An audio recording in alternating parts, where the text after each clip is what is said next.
sencillo. La verdad es de que hoy por hoy pues todavía es como un poco controversial qué es lo que hay que hacer con los pacientes, pero ahorita vamos a discutir adyuvancia en tumores que son que tienen receptores hormonales positivos.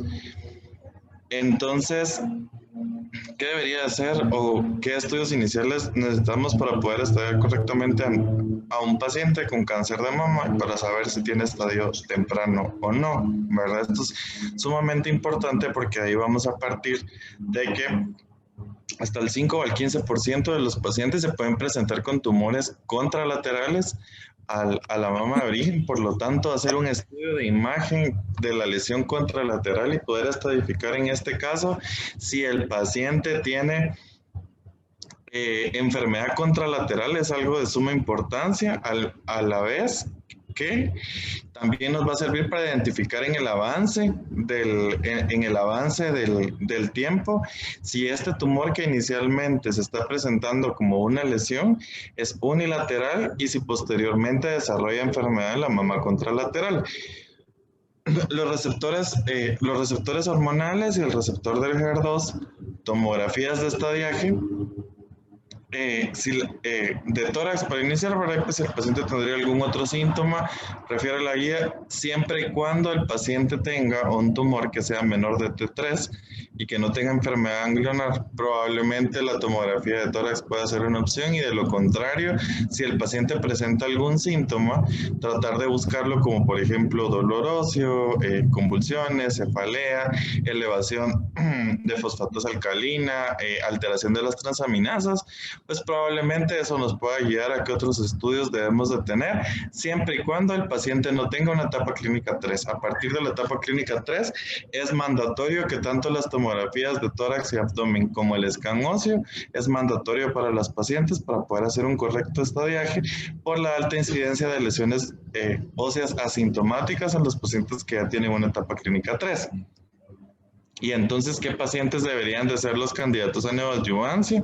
Y aquí retomando que son pacientes que son HR positivos, tumores que no se pueden operar por el tamaño de la masa o la alta carga tumoral que tiene, todos los tumores de mama inflamatorios o aquellos pacientes que tengan un T4 clínico o que tengan un N2 clínico, en todos estos será mandatorio entonces completar el estadiaje y serán candidatos para la neoadyuvancia, ¿verdad? Y descartar que los pacientes pues, no tengan enfermedad a distancia, pero en conclusión, todos estos pacientes no son, son candidatos a recibir terapia neoadyuvante previo a la cirugía con el objetivo de pues, obtener una respuesta completa y que el tumor pueda ser resecado.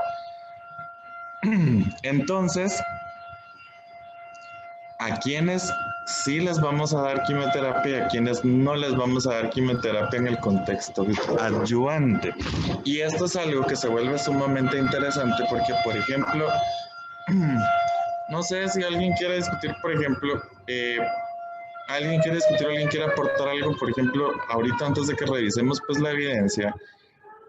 ¿Qué pacientes consideran de que no sería candidato para darle quimioterapia sistémica si este paciente tiene un tumor que tenga receptores de estrógenos y progesterona y que sea HER2 negativo? ¿A qué paciente, por ejemplo, definitivamente no le daríamos quimioterapia?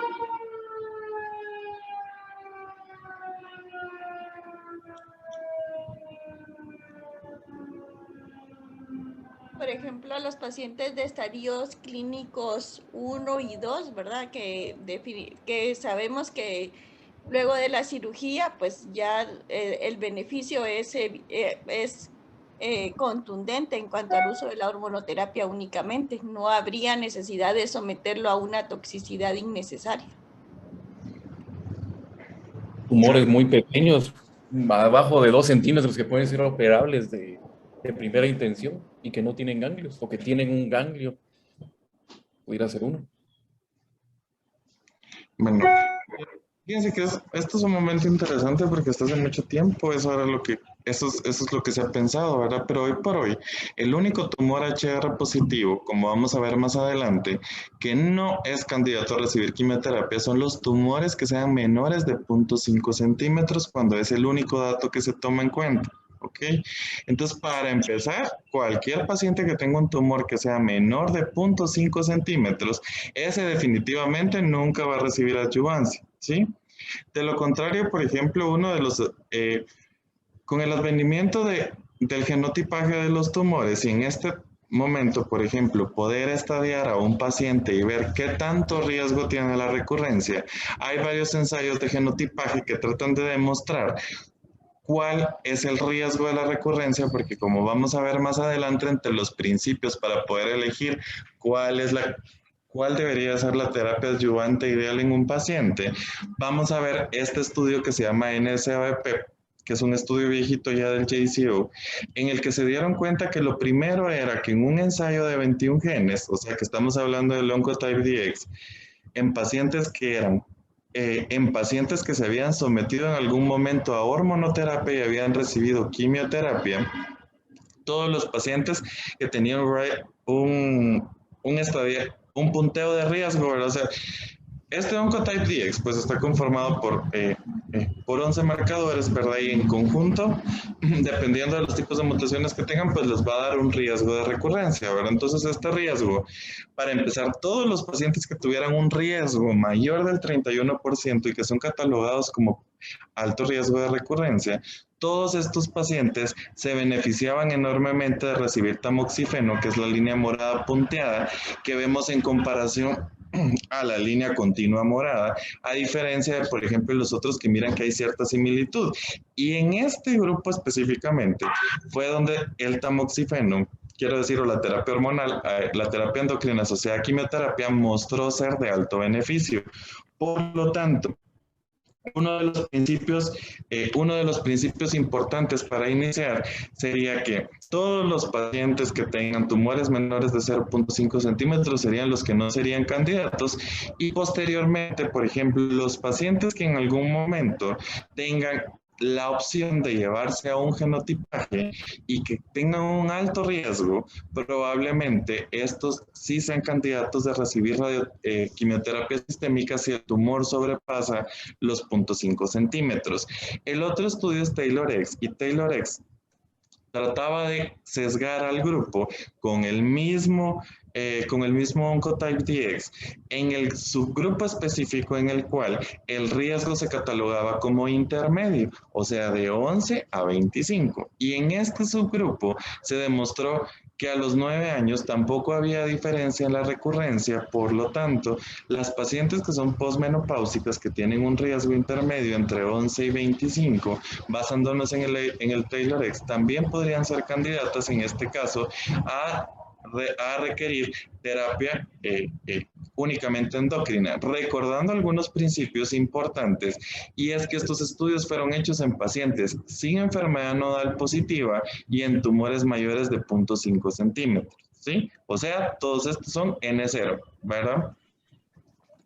Ahora, ¿qué pasa, por ejemplo, cuando los pacientes tienen enfermedad nodal positiva? Siguiendo con el Oncotype DX, vemos entonces de que los pacientes que tienen enfermedad nodal positiva, y aquí viene la otra recomendación en el cual no son necesarios hacer ningún tipo de genotipaje o quien definitivamente siempre debería de ir a quimioterapia si nos basamos en el N. ¿Alguien se recuerda de qué pacientes deberían de ir siempre a quimioterapia cuando son HR positivos? ¿Quiénes definitivamente siempre tienen? ¿Cuál es el N que nos debería de servir? N3.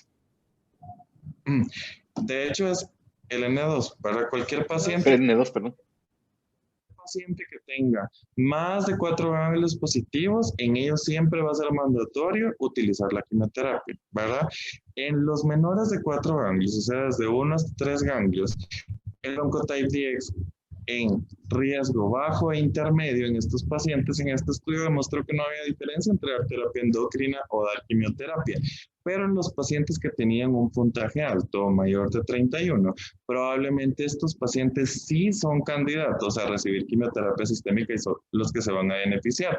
Por lo que aquí podríamos concluir que si yo tengo un paciente que es operado y que el tumor mide menos de 0.5 centímetros, pues en ese ya me podría quedar un poco más tranquilo y decir, pues a esto no le voy a dar quimioterapia. Pero si un paciente, una vez que va más, que recibe cirugía y estoy valorando si necesita o no necesita quimioterapia sistémica en la adyuvancia, cualquier paciente que tenga 4 ganglios positivos o más en el patológico, en ellos va a ser mandatorio y se van a beneficiar de recibir quimioterapia sistémica. Si tiene menos de 4 ganglios positivos, probablemente esos serían los candidatos ideales para poder hacer un genotipaje y determinar en este caso que si tienen un punteo mayor de 31, probablemente ellos se beneficiarían de la quimioterapia, ¿verdad? Mientras que es inferior, pues probablemente no. Y al mismo tiempo, Responder trató de buscar si había un punto de inflexión en este tipo de pacientes para decidir si sí o no, por lo que vimos de que el riesgo intermedio, pues probablemente tampoco se beneficiaría. Y pues el punto de inflexión entre recibir o no beneficio, pues quedó un poquito más abajo de lo que se esperaba en punto 25. Y es así, como en base de 25 puntos, o sea, en el marcaje de corte de 25 para pacientes que se sometieron al mismo ensayo, ¿verdad? ResponderX, se trataba de valorar si un puntaje de alto riesgo, si un puntaje mayor o menor de 25 nos podía en algún momento en las mujeres, en los grupos de mujeres podía servir de pronóstico.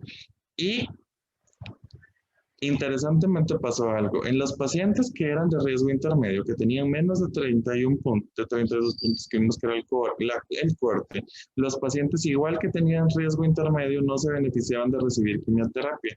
Y al mismo tiempo, el estado nodal tampoco hacía ninguna diferencia. Pero en las mujeres que eran premenopáusicas y que no eran posmenopáusicas, un puntaje que estuviera entre 25 cuando tenían enfermedad nodal positiva, estos pacientes sí se beneficiaban de la quimioterapia. Por lo tanto, podríamos concluir que si tiene menos de 0.5 centímetros, otra vez, esos no necesitan 0.5 centímetros, no necesitan quimioterapia. Más de 3 ganglios positivos en la resección necesita quimioterapia obligatoriamente. Y en las pacientes premenopáusicas que tienen enfermedad ganglionar positiva, aunque tengan un ganglio positivo, ellas probablemente se benefician de recibir quimioterapia. Mientras que en las pacientes que son posmenopáusicas, si estas pueden tener hasta 3 ganglios positivos y un punteo menor de 25, pues probablemente en estas podríamos obviar la quimioterapia sistémica. Así como MINDAC, por ejemplo, que también probó que los factores clínicos previos al recibir la terapia eran independientes del genotipaje, aunque los pacientes tuvieran factores como, como el grado tumoral, por ejemplo, o el tamaño, podían ser independientes en algún momento y lo que más... Amor, estoy en clase. O lo que más aporta... ¿Qué pasó? Por ejemplo, con el MammaPrint de los 70 genes, en estos podíamos ver que... ¿Qué pasó? Tu micrófono, Luis, por favor. Perdón, doctor, perdón. Que los pacientes que tienen un alto riesgo, estos pacientes son candidatos obligatorios para recibir quimioterapia, ¿verdad? Pero vemos que en alguien que tiene un genotipaje bajo, independientemente de los factores clínicos, obviar la quimioterapia puede ser algo importante. Y acá pues vemos de que no son los únicos, pero actualmente pues por el que tiene como la plataforma que más ha estudiado esto son COTAIP-DX y por eso es de que lo hemos estado repitiendo, ¿verdad? Ahora, ¿qué principios vamos a utilizar en la quimioterapia adyuvante hormonal? El primero es que uno de los descubrimientos, y pues creo que ese era uno de los estudios de cuando el otro doctor Castro se iba a graduar, era si el tamoxifeno servía o no, por ejemplo, en la terapia endocrina y si podía disminuir tanto el riesgo como la mortalidad. Y una de las cosas importantes que se demostró es que la terapia hormonal o la terapia endocrina en sí va a influir tanto en la mortalidad como en la recurrencia de los pacientes. Ese es el primer principio que hay que tener claro. Y tanto como se demostró del beneficio de utilizar tamoxifeno por 5 años versus el control, y que esto fue estadísticamente significativo y que no queda lugar a dudas que en el seguimiento de 15 años, si yo tengo un paciente que es hormonopositivo, darle tamoxifeno, eso es algo que va a mejorar su calidad de vida. Y el otro es inhibidores de aromatasa o tamoxifeno. ¿Cuál debería de ser? cuál debería de ser, por ejemplo, cuál debería de ser el tratamiento ideal o cuál nos debería de dar, si tenemos las dos opciones, cuál debería de ser mejor. Y este es uno de los metaanálisis publicados a finales del 2010 entre, por ejemplo, inhibidores de aromatasa y tamoxifeno. Entre inhibidores de aromatasa y tamoxifeno, lo primero que hay que tener claro es que estos son pacientes. En el primero vemos de que al analizar la recurrencia, por ejemplo, los pacientes que utilizan inhibidores de aromatasa y tamoxifeno, los inhibidores de aromatasa tienen una ventaja importante en disminuir el porcentaje de recurrencia y al mismo tiempo probablemente los pacientes que inician con tamoxifeno y que posterior a esto se les da un inhibidor de aromatasa en comparación a continuar el tamoxifeno, estos pacientes también tengan un beneficio en disminuir la recurrencia, pero se van a morir igual, ¿verdad? Se van a morir igual. Esto quiere decir de que en la mayoría de los grupos, los inhibidores de aromatasa versus el tamoxifeno probablemente no tengan un cambio en la mortalidad, salvo los pacientes en los que hubo una diferencia estadísticamente significativa e importante en los pacientes que recibían, por ejemplo, 3 años de tamoxifeno y posterior a esto se hacía el cambio de la terapia hormonal, ¿verdad? En ellos hubo un poco de beneficio sobre la terapia hormonal, pero podríamos concluir de este principio, lo más importante o lo que quiero ejemplificar es que 5 años de terapia hormonal son importantes y eso van a modificar tanto la muerte de los pacientes como el riesgo de recurrencia. Ahora, que si los inhibidores de aromatasa podrían ser la opción o hacer un traslape para completar los 5 años con inhibidor de aromatasa, pues eso es de que los inhibidores de aromatasa han tenido cierto beneficio en la sobrevida global en algunos estudios que no los vamos a discutir todos, pero sí en las mujeres posmenopáusicas y en las mujeres premenopáusicas, pues igual, ¿verdad? Entonces, pero la verdad es que a largo plazo, pues sobre un efecto neto sobre la mortalidad, pues no han tenido, ¿verdad? Por lo tanto, 5 años de terapia endocrino adyuvante debe ser mandatorio en todas las pacientes hormonales positivas, ¿verdad?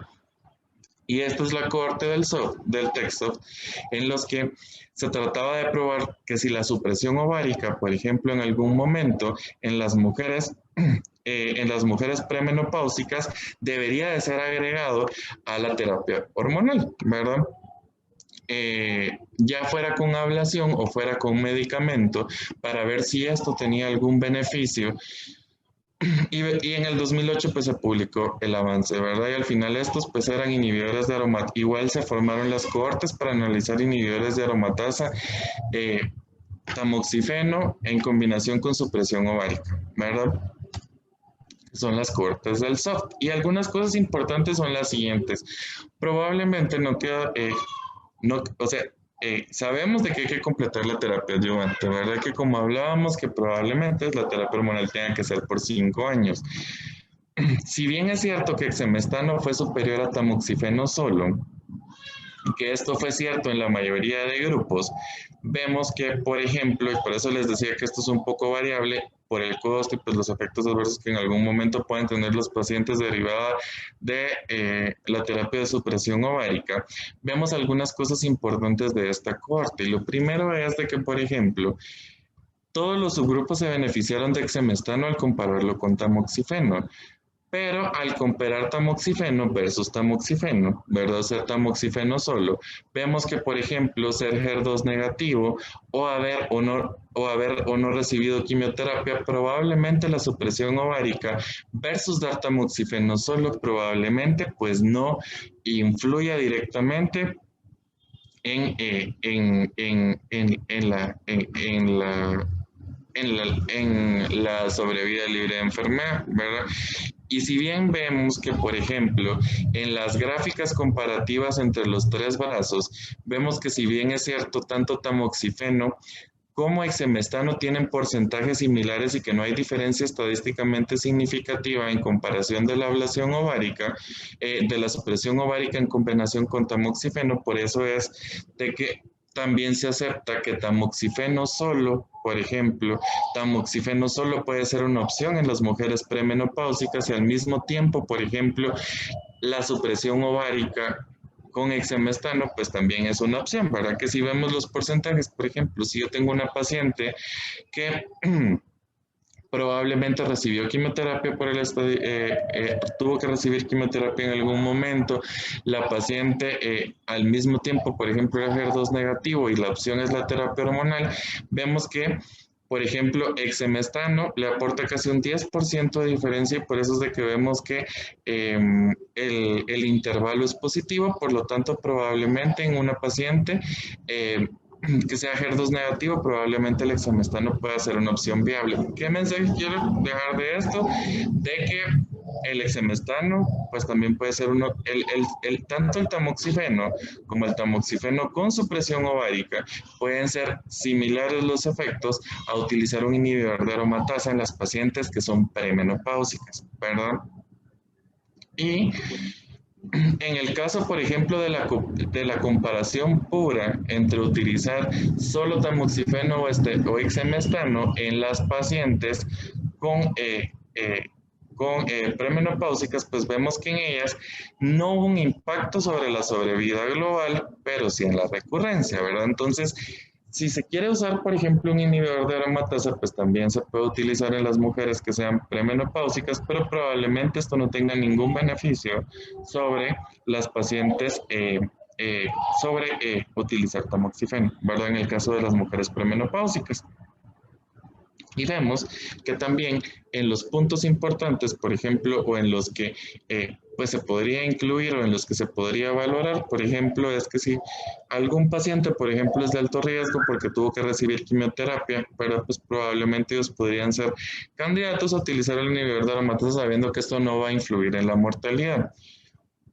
¿Por qué va enfocado tanto entonces el análisis de si en algún momento hay que darle quimioterapia o cuál debería de ser la adyuvancia ideal? Y es por esto, porque algo que hay que tener en cuenta, a diferencia de los demás subtipos de los cánceres, es que todos los pacientes que tienen enfermedad hormonal positiva van a recurrir y la recurrencia nunca va a llegar a cero. Incluso los pacientes pueden recurrir 30 años después de que fueron diagnosticados. Entonces, ¿qué le vamos a dar en la recurrencia? ¿Y en qué momento se va a utilizar la terapia, ya sea la quimioterapia sistémica o en qué momento vamos a seguir usando los demás eslabones hormonales? Por eso es de que es altamente importante poder valorar con qué terapia se va a iniciar y cuándo darle terapia adyuvante y cuándo no, por el mismo principio de que este tipo de tumores va a recaer. Si ven el seguimiento de este estudio publicado en la New England, después de que 5 años después se perdió el tratamiento hormonal, vemos de que incluso hasta 20 años después, un 6% del total de los pacientes puede recaer en el tiempo y de la misma forma, un paciente que tiene 4 ganglios positivos posterior a la cirugía, hasta la mitad de estos pacientes, hasta un 9% más puede recurrir en esos 5 años, ¿verdad? Por lo tanto, el otro principio importante es que en los pacientes que tienen enfermedad hormonal, siempre es importante que se recuerden de que aunque se pare la terapia hormonal, estos pacientes en el tiempo van a recurrir. Y más si el paciente fue con un tumor de alto grado, más si estos pacientes tuvieron un N positivo, ¿verdad? O si la T, si el estado ganglionar fue avanzado, ¿verdad?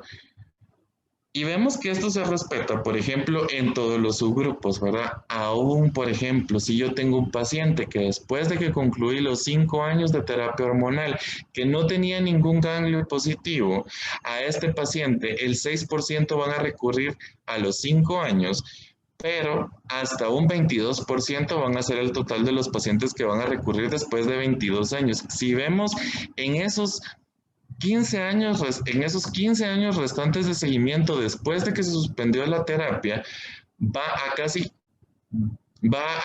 doblar la cantidad de recurrencias en el tiempo, ¿verdad? Por eso es que es importante saber qué vamos a hacer a consecuencia, a siguiente, ¿verdad? Por lo tanto, mantener el seguimiento en los pacientes que tienen terapia hormonal y dejarle claro en el paciente que independientemente de todos los esfuerzos y que reciba la terapia que debería de recibir, el riesgo de que recurra en el tiempo siempre va a estar presente. Y entre el grado sea más diferente, por ejemplo, todos los que tengan un tumor pobremente diferenciado, si la T es mayor o si los pacientes tienen un estado, entre más ganglios positivos tengan, peor va a ser su desenlace y pueden recurrir incluso finalizados los 5 años, ¿verdad? Y la otra es, pues que hasta hoy, pues hoy por hoy realmente no hay una conclusión de si después de estos 5 años en algún momento deberíamos de seleccionar algún grupo y extender más tiempo, avalados en esto de que estos pacientes van a recaer en el tiempo, ¿verdad? Hay varios estudios y de estos, pues por ejemplo, vemos el Atlas. El Atlas es uno de los pocos estudios que ha demostrado que tanto continuar la terapia hormonal con tamoxifeno durante 10 años podía tener un efecto beneficioso tanto en la recurrencia como en la sobrevida y fue positivo para extender el tamoxifeno hasta 10 años, ¿verdad? Y de la misma forma, por ejemplo, varios metaanálisis han tratado de comparar si en algún momento, por ejemplo, extender la terapia 5 años después de que los pacientes finalizan el 5 años de adyuvancia con tamoxifeno, en algún momento podrían obtener algún beneficio y como vemos, en este metaanálisis vemos de que, por ejemplo, probablemente esto pueda ser de beneficio. Extender 5 años de inhibidores de aromatasa puede disminuir tanto el riesgo de recurrencia local como el riesgo de recurrencia, pero vemos que en la mortalidad pues realmente no se establece una disminución del riesgo que sea estadísticamente significativo, ¿verdad?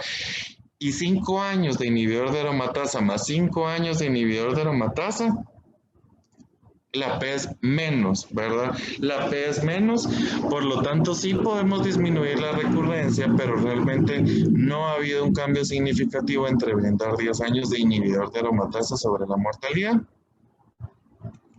Y la otra cosa sería entonces decir, bueno, si yo tengo un paciente, entonces si yo ya sé que van a recurrir más, probablemente si yo tengo un paciente que tenga nodos positivos, en algún momento extender un poquito más de tiempo la terapia hormonal podría ser alguna alternativa.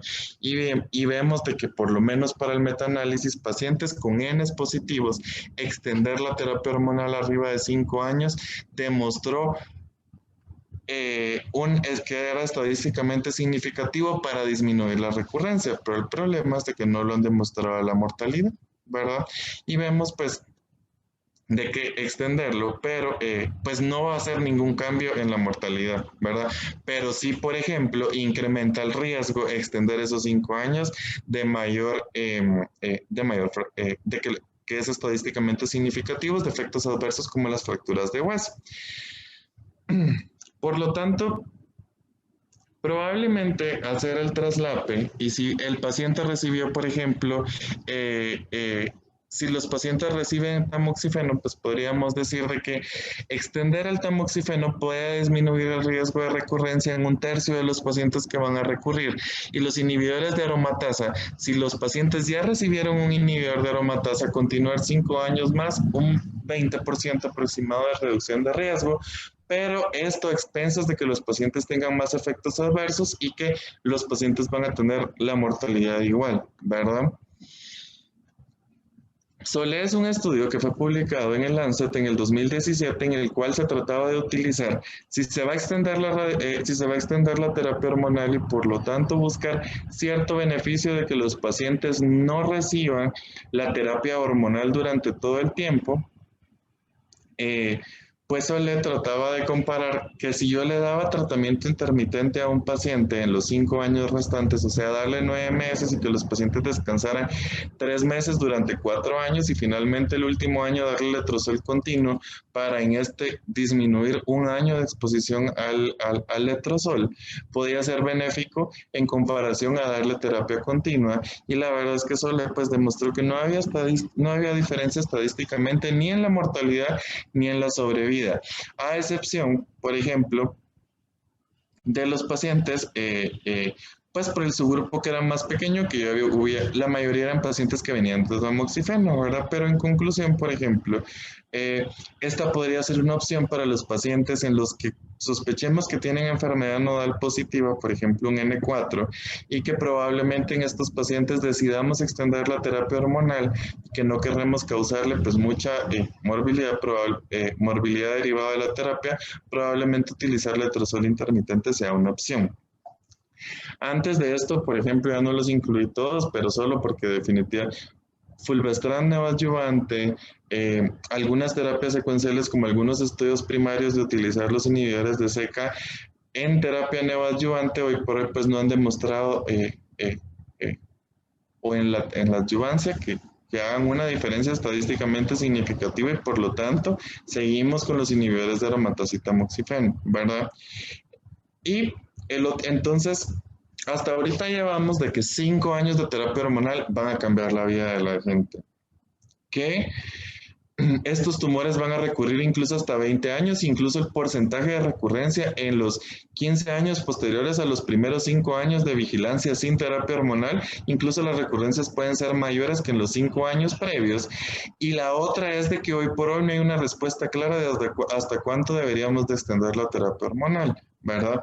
Pero sí, por ejemplo, saber de que el tamoxifeno pues ya ha demostrado pues, cierto beneficio en el Atlas y en el Atom, de dar tamoxifeno continuo durante 10 años. Y el cuarto principio es de que hay algunos otros factores que pueden influir, ¿verdad?, en la respuesta a la terapia hormonal. Y vamos a ver de que, por ejemplo, los pacientes que reciben terapia endocrina muy probablemente van a tener metástasis y la enfermedad va a ser manejable y probablemente van a fallecer de cualquier otra cosa, menos específicamente de la terapia, menos específicamente de la metástasis proveniente del tumor hormonal. Por lo tanto, manejar los días de la terapia adyuvante o el compromiso de calidad de vida que pueden tener los pacientes es sumamente importante. Y hay algunos otros factores que pueden jugar.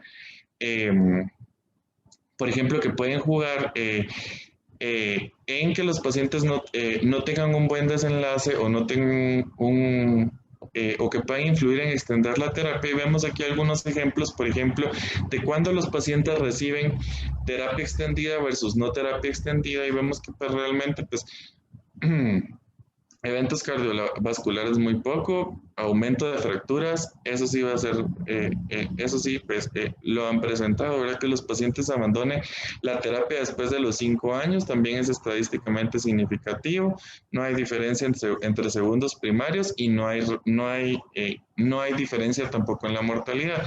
Por lo tanto, saber si un paciente, por ejemplo, es adherente a la enfermedad, la toxicidad que le vamos a aportar, perdón, a la terapia hormonal, si yo puedo predecir si el paciente va a recurrir o si las células tumorales se vuelven resistentes, van a influir en el pronóstico de este paciente a largo plazo, o si existen células dormantes que probablemente en ese momento no reciban, no las mate la terapia, ¿verdad? Pero en algún momento pueden ser latentes y volver a desarrollar la enfermedad.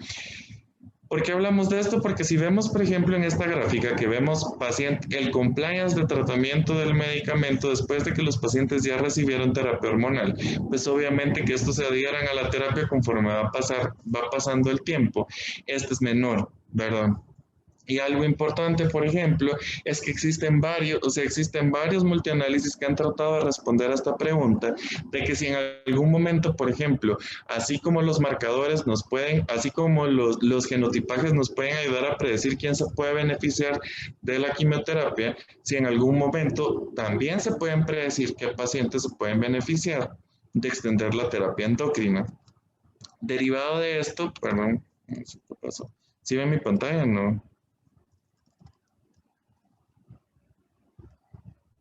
¿Me escuchan? Sí, sí, vemos la pantalla. Bueno, perdón, es que sí. Ya voy a terminar, Sí. ¿Qué me pasó? Bueno. Entonces, bueno. Entonces, Por ejemplo, con Atom se trató de probar que en algún momento, por ejemplo, si extenderlo con el mismo genotipaje con el mismo genotipaje, por ejemplo, si los pacientes que en algún momento tenían alto riesgo se pueden beneficiar de extender la terapia hormonal con la cohorte del Atom, y vemos que, por ejemplo, los que tienen alto riesgo, muy probablemente sí se puedan beneficiar de extender el tamoxifeno en comparación con los pacientes que tienen un bajo riesgo, teniendo un beneficio absoluto. Y si vemos algunos otros grupos, tal vez lo importante es que hay que ver que los pacientes que tienen bajo riesgo, pues generalmente vemos que tienen PES no significativas, pero los pacientes que tienen un alto riesgo en comparación a algunos otros marcadores, como por ejemplo tener enfermedad tumoral positiva, probablemente esto se beneficie de extender, de extender el tamoxifeno por 10 años, ¿verdad? Probablemente, ¿a quién le continuaríamos? Por ejemplo, a alguien que tenga un genotipaje alto y que tenga enfermedad ganglionar positiva, probablemente estos sean los candidatos a extender la terapia hormonal. De la misma forma, por ejemplo, también con la cohorte de este otro estudio, que también lo que posterior a la terapia con inhibidores de aromatasa o haber hecho el traslape y completar los 10 años, se trató de ejemplificar si, por ejemplo, los pacientes que tenían un breast cancer con variables patológicas y con el estado del genotipaje, por ejemplo, en algún momento se podía predecir quiénes se podían beneficiar. Y si bien es cierto, probaron de que sí podían disminuir, extender el letrozol a 10 años, por ejemplo, pueden disminuir en algún momento el riesgo de recurrencia, pues no la mortalidad, ¿verdad? Y es por eso pues que tampoco los 10 años los 10 años de inhibidor de aromatasa, pues tampoco es algo que sea que sea como parte de la práctica diaria, pero lo interesante es que los pacientes, por ejemplo, que tienen algunas otras variables, como por ejemplo, que tienen el alto riesgo y que recibieron 10 años, pero que su genotipaje les da para alto riesgo, aunque no hubo diferencia significativa en libre de eventos, vemos que, por ejemplo, pues sí puede jugar algún papel en la sobrevida libre de progresión, ¿verdad? Por eso es de que hoy por hoy, pues salvo con el tamoxifeno, ¿verdad? Que sea un beneficio claro. Extender la terapia en alguien que tenga enfermedad nodal y un genotipaje de alto riesgo podría ser una opción. Y de la misma forma, por ejemplo, que era lo que les mencionaba, que tenga la enfermedad ganglionar positiva, probablemente pues pueda aportarle un poquito más de refuerzo en el caso de que queramos usar estos genotipajes. Y de esta forma hemos visto pues que hay varios, ¿verdad? Cada uno puede usar su propio análisis, ¿verdad? Y al final es tratar de estratificar esos grupos de riesgo sabiendo que esta enfermedad en algún momento va a recurrir y que pues probablemente vamos a necesitar volver a utilizar la terapia hormonal en algún momento en las recaídas posteriores de los pacientes.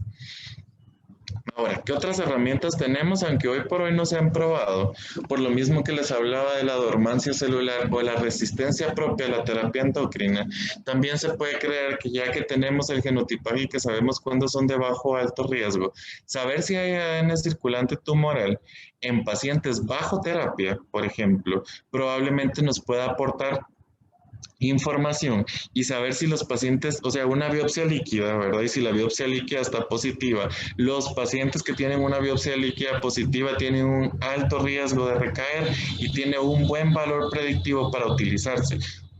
Ahorita por el momento no hay estudios que hayan demostrado pues, cambios en la sobrevida global o en el beneficio, pero lo que sí se sabe es que una biopsia líquida positiva para enfermedad tumoral mamaria o para mutaciones de alto riesgo, pues esto es altamente predictivo de que el paciente vaya a recurrir,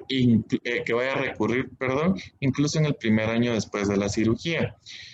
Y esto también ha demostrado de que los pacientes que tienen ADN circulante, aunque no tengan enfermedad medible, estos se correlacionan altamente con la probabilidad de que el paciente recaiga con masa palpable aún bajo terapia adyuvante hormonal, ¿verdad?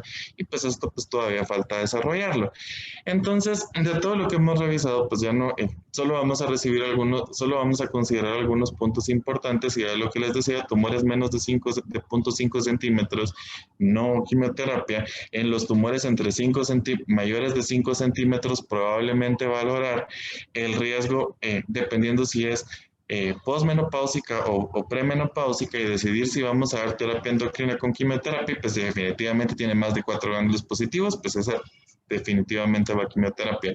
Y en las premenopáusicas vemos pues que la terapia endocrina adyuvante en combinación o sin combinación con la terapia de supresión ovárica también puede ser una opción, ¿verdad? Por lo mismo que miramos los resultados del TEX y del SOFT a largo plazo, ¿verdad? Que pues que la terapia en algunos puntos pues solo el tamoxifeno, solo sin la terapia de supresión ovárica también fue válido, ¿verdad? Y por eso es de que también se utiliza. Entonces, bueno, con la enfermedad ganglionar que tal vez como ya para concluir, ¿verdad? 5 años de terapia hormonal, eso sí lo sabemos, supresión ovárica en premenopáusicas, probablemente si se va a usar terapia con inhibidores de aromatasa en posmenopáusicas, cierto porcentaje, por ejemplo, cierto porcentaje a favor. Recordar que estos tumores hormonopositivos, aunque por muchos años se han considerado los tumores más benignos, estos tumores hasta después de 20 años pueden regresar, entonces no hay que dejarlos de lado, ¿verdad? Porque vemos que conforme pasa el tiempo, incluso más de los pacientes que no han recurrido todavía van a recurrir, ¿verdad? Y puntos como el genotipaje para asesorar la extensión de la terapia, pues todavía está temprano y hay que seguirlo analizando, pero probablemente puede ser una opción. La biopsia líquida probablemente es más prometedora, ¿verdad? Incluso en pacientes que están bajo, por ejemplo, tamoxifeno y valorar en este momento hacer el cambio a un inhibidor de aromatasa es algo que todavía pues falta estudiar y por el momento pues ahorita nuevas drogas que realmente